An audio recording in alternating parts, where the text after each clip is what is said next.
অধিকৃত পশ্চিম তীরের গ্রামে ইসরায়েলি বাহিনীর ধ্বংসযজ্ঞ এখন প্রায় নিয়মিত ঘটনা। দক্ষিণ হেব্রনের মাসাফের ইয়ত্তা অঞ্চলের ছোট্ট গ্রাম খালেদ আল ডাবা এ বছরের শুরু থেকেই অন্তত 4 বার গুড়িয়ে দিয়েছে ইসরায়েল। এক ভোরে কয়েক ডজন সামরিক যান, সজোয়া গাড়ি ও বুলডোজার নিয়ে সেনারা ঘিরে ফেলে গ্রামটি। ফিলিস্তিনি পরিবারগুলোকে ঘর থেকে টেনে বের করে দেওয়া হয়, গবাদি পশু ছেড়ে দেওয়া হয় মাঠে। অল্প সময়ে ভেঙে ফেলা হয় ঘরবাড়ি, পানির ট্যাঙ্ক, সৌর প্যানেল, নর্দমা ব্যবস্থা এবং গ্রামের রাস্তার বাতি পর্যন্ত। দিন শেষে পুরো গ্রাম পরিণত হয় এক বিশাল ধ্বংসস্তূপে।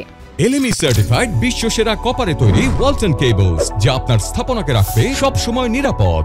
এই ধ্বংসযজ্ঞের 20টিরও বেশি ঘর ও কৃষি স্থাপনা মাটির সঙ্গে মিশে যায়। বিদ্যুৎ, পানি ও আশ্রয় হারিয়ে বহু পরিবার গুহা বা অস্থায়ী তাঁবুতে আশ্রয় নেয়। শীতের তীব্র ঠান্ডা ও গ্রীষ্মের প্রচণ্ড গরমে এসব তাঁবুতে টিকে থাকা প্রায় অসম্ভব হয়ে পড়ে।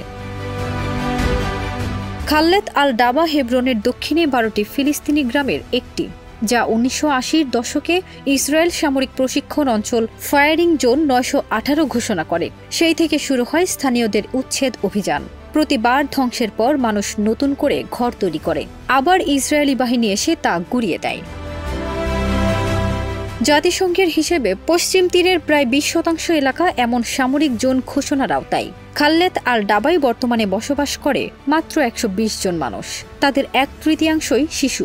পানির কূপ বন্ধ, খাদ্য সরবরাহ সীমিত, বিদ্যুৎ সংযোগ বিচ্ছিন্ন। অনেকে এখন গুহায় থাকে, কেউ গাছের নিচে। ধ্বংস হওয়া এই গ্রামটি এখন প্রতিরোধের প্রতীক।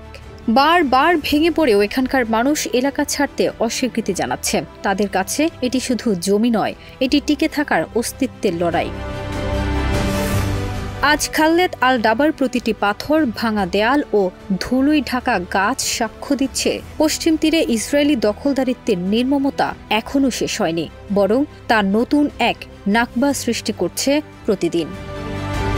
ফারজানা নিকিতা, দেশ রূপান্তর।